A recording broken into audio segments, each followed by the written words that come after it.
America, Israel आणि Iran यांच्यामध्ये युद्ध सुरू आहे, तर आपल्याला माहितीच आहे. पण आता या युद्धामध्ये रशियानेही अमेरिका आणि इस्रायलला एक वॉर्निंग दिलेली आहे.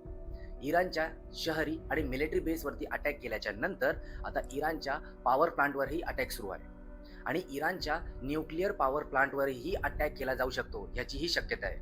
म्हणून रशियाच्या पॉवर प्लांट कॉर्पोरेशनचे हेड यांनी इस्रायल आणि अमेरिकेला या न्यूक्लिअर पॉवर प्लांटवरती हल्ला करू नका अशी वॉर्निंग दिलेली आहे. कारण जर ह्याच्यावरती हल्ला झाला तर ह्याच्यातून प्रचंड प्रमाणामध्ये रेडिएशन्स बाहेर पडतील, त्याच्यातून इतर देशांवरही त्याचा परिणाम होऊ शकतो.